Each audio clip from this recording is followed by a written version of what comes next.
دیکھیں guide lines میں بہت امپورٹنٹ بات کیا ہے. گائیڈ لائن میں 2 امپورٹنٹ باتیں ہیں. Number 1, Pakistan standard PSQCA, Pakistan standards and quality control authority is a federal body جس کا کام ہے دنیا بھر سے تمام اداروں سے FDA, کوڈیکس ایلیمنٹیریس, ISO اینڈ دنیا بھر کے تمام ملکوں کے سے رابطے میں رہ کے پروڈکٹس کی ڈیفینیشن, ان کی کمپوزیشن, ان کی سیفٹی کے حساب سے سٹینڈرڈ بناتی ہے. اور ان کو یہ کام اب اپڈیٹ کرنا چاہیے, ماڈرنائز کرنا چاہیے. آپ کا یہی ایک کہنا ہے, موقف ہے. بہت بہت شکریہ ہمیں وقت دینے کا. ابرار صاحب بریک پہ جا رہے ہیں, بریک کے بعد انڈیا کا ایک منفرد قبیلہ.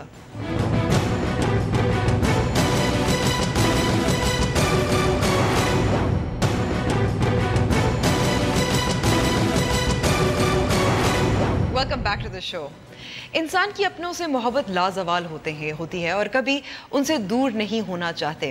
اس لیے دنیا کے مختلف مذاہب اور ثقافتوں میں مختلف طریقوں سے اپنے پیاروں کو الوداع کہا جاتا ہے. لیکن انڈونیشیا کا ایک ایسا قبیلہ ہے جو اپنے مردہ پیاروں سے کبھی دور نہیں ہوتا. یہ بھی میں بتا دوں کہ اگر کمزور دل کے افراد جو ہیں یہ ویڈیو نہ دیکھیں تو بہتر ہوگا. آپ نے لیونگ ود دا ڈیڈ تو ضرور دیکھی ہوگی, لیکن انڈونیشیا کا ایک قبیلہ ایسا بھی ہے جو اپنے مردوں کے ساتھ زندہ رہتے ہیں.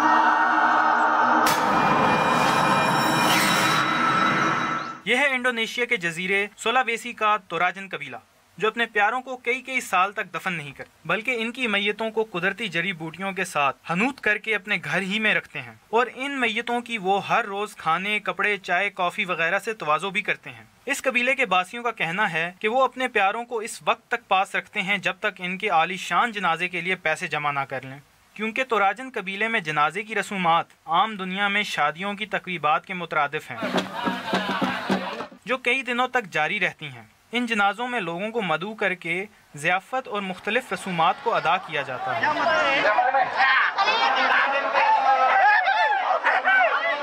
لیکن اس قبیلے کی ہر منطق ہی نرالی ہے, کیونکہ یہ قبیلہ اپنے پیاروں کو دفنانے کے بعد بھی ہر سال ان کی قبر کشائی کرتا ہے اور اپنے مردوں کو نئے کپڑے پہنا کر دوبارہ دفنا دیتا ہے.